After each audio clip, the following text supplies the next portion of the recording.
What is your workplace horror story? Story 1.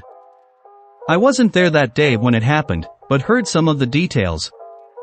I may be off, but here goes. Two maintenance guys were up in a scissor lift working on an overhead indoor crane. Someone on the floor grabbed the remote for the other crane and started to move it. One maintenance guy yelled duck and ducked, the other turned to see what was happening and apparently was crushed between the two cranes and then fell out of the lift. I don't know how true this is, but apparently his insides were out and still alive for a short time. I got a call from my idiot team lead telling me work was shit down for at least the day, probably longer. He didn't mention the guy dying, just mentioned it was awesome to have a long weekend. Story 2. I was the boss and some guy wasn't paying attention and had his arm on the bar behind him on the forklift he was backing up. He backed up right into a container and all but severed his arm. Just a small flap of skin was holding it on. He ran in the building spurting blood all over and I ran over and stopped him, sat him down and got one of the guys to get me some stuff for an improvised tourniquet. I held his severed arm under mine and I squeezed the upper arm to slow the flow until I could get the tourniquet on and tight. All the while I was getting covered in his blood from head to toe. I finally got it stopped and sat there trying to keep him calm while the paramedics were on the way. After they took over, I asked the firemen that accompanied them if they could blast me off with the fire hose. They blasted all the blood off, but my clothes were ruined. I sat outside until I dried and then went home and showered well and threw the stained clothes away. I got dressed and went back to work to help the crew clean up the blood and toss the chair he was in the trash. I could taste his blood the rest of the day. It even got up my nose. I didn't notice until I went home again, but my mustache and goatee were stained from the blood too. I had to shave clean. They were able to reattach his arm, but it never worked right again. He went on permanent disability afterwards. Story 3. I watched a woman get scalped by an assembly line. She was underneath it cleaning when someone started up the line. Her hair got caught up in a roller and pulled off a 4-inch chunk of her scalp. So much blood. Story 4. Was working a graveyard shift at a Comcast, may have been ATT at the time, call center. There were TVs everywhere with movies on, as there weren't many calls at midnight. Suddenly all of the TVs shift to a channel change, down to one of the paid corn channels. My co-workers and I spot this, and start chanting click it click it. The click goes through, then the do you accept the charges comes up. We chant again and wonder of wonders it goes through. Suddenly there's a full spread on every television in the call center. We spot two managers running full tilt across the cubicles, and shortly after it got shut off. Apparently, the security guard thought the TV at his station was just for him. Story 5. I worked in a manufacturing facility as a buyer. I was in my office one day when I saw two of the product line supervisors sprint by and head toward the production floor. Seems a mechanic had tried to get a machine unjammed and had failed to turn the machine off. He reached in and the machine indexed and caught his arm, then it indexed again and partially ripped it off. I was on the safety committee and trained in first aid, so I was called on to assist the plant nurse and safety director. I thought I was going to pass out. The guy was lying on his back and what was left of his arm was shards of bone and tissue. I'll never forget it. Story 6. One of the printers briefly stopped thinking for like 30 seconds, went to clean a roller while the machine was operating at a high speed, and half of his finger got tore off. After he went to hospital, my brother went over to run the machine through to get the blood out and the other half of the finger came out and fell in ink tray. Story 7. This was years ago. I worked at a small college. One day a woman in financial aid's estranged boyfriend came in and stabbed her to death in front of her coworkers and several students. Campus police were able to arrest him, but didn't get there in time to help her. We also had a healthy 40-year-old professor drop dead of a heart attack while in a meeting with a student. Not as bad as the first one, but it shook the student up pretty badly. Story 8. That reminds me of my husband's cousin. They were building a house and the work safe guy, whose job is it to make sure all of the proper safety precautions are being met, showed up on site. No one was there, so he should not have entered the site. He goes on site without signing in, climbs up a ladder he put up himself, not wearing any safety gear, no hard hat etc. The ladder where he slips and he falls head first onto the concrete pad and dies. Totally preventable death by a government safety employee. They got the house blessed and continue to live there 15-something years later. Story 9. We had someone electrocute themselves during their shift. Poor guy was only 18, went to plug in a floor buffer to an extension cord on the wall. The cord was faulty but due to reasons was never replaced. When he plugged the buffer in, the shock dropped him and away he passed. Due to insurance and potential lawsuits from the family over the faulty equipment, the security footage of that night is sealed and the company went crazy afterwards, removing every single extension cord they used. Story 10. A man was murdered on aisle 8 in the freezer section of the grocery store I worked at. Happened 2 minutes after I left my shift for the day. One guy made inappropriate comments about the other guy's 14-year-old daughter, and he didn't like that.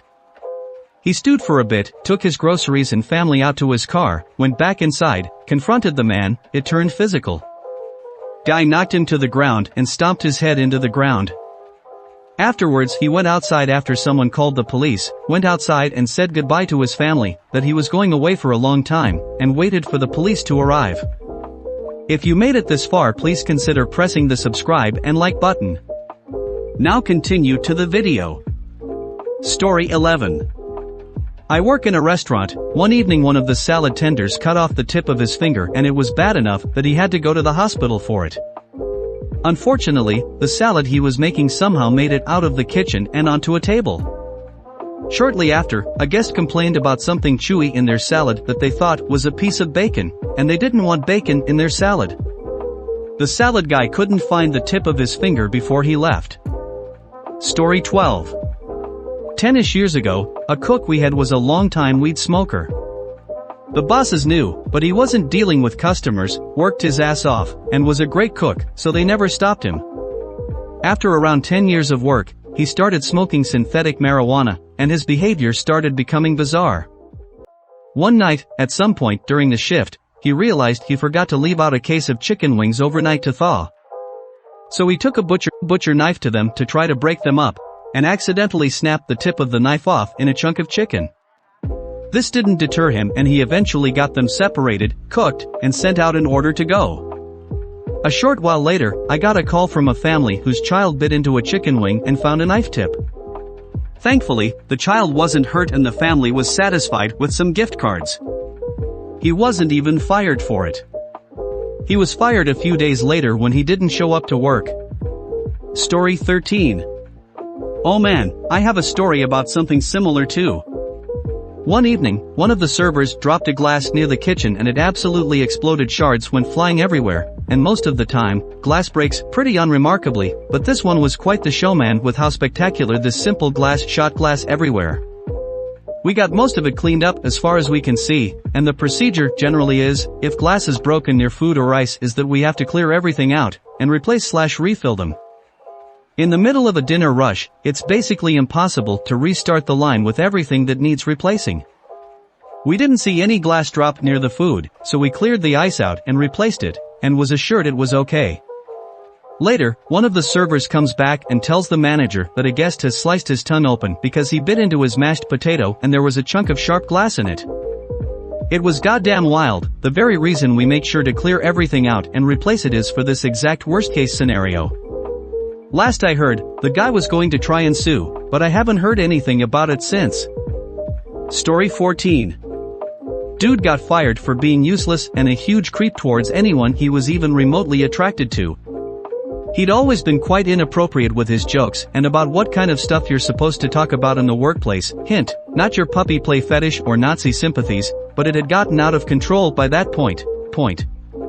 During his 1-month period of notice he wore the same clothes every day and never showered. On his very last day he went into one of the bathrooms, jacked off and came over everything. Story 15. Long story. I worked in a nursing home kitchen for a month back in 2017. Thankfully it was a temporary job as I was on summer break from university. There were so many things that were up with that place, and I kept on questioning my boss, the head cook, and the care home manager about many things. Firstly, raw meat was stored on the top shelf in the fridge. So unhygienic. Not to mention that some of the kitchen staff had very poor personal hygiene too. I once saw one of my colleagues drop a boiled egg on the floor. To my horror, he put it straight back on the plate and gave it to a resident. That's before we even get to some of the carers. I knocked on residents' doors when I entered a resident's room. One of the senior carers pulled me up about that, but I told him to do one. Thankfully the head cook had my back about that. Once I noticed that one of the stair banisters was loose in the dementia unit, which many residents used, and mentioned it to the maintenance guys. When they didn't do anything, I went straight to the care home manager to demand that it got done. She managed to turn the subject around from a health and safety issue to me losing my job if I didn't shut up and toe the line. I was just speechless.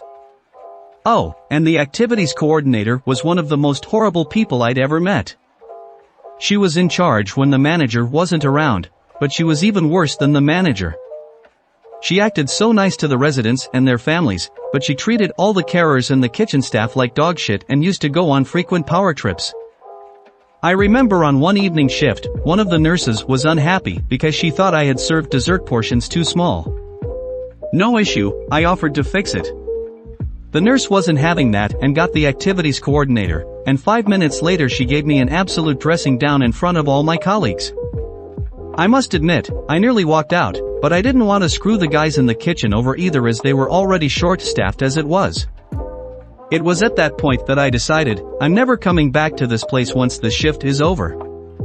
The head cook texted me that evening after I'd finished work, and basically told me that whilst he liked me, I was not welcome back at all.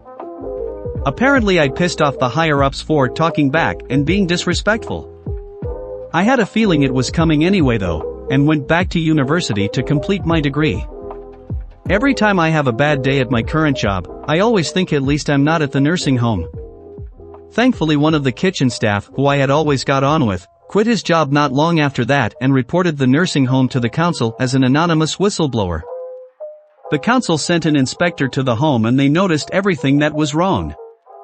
Apparently, the care home manager got a massive fine, yet somehow still kept her job. To my amusement though, she complains in the town's Facebook group about being short-staffed. Story 16.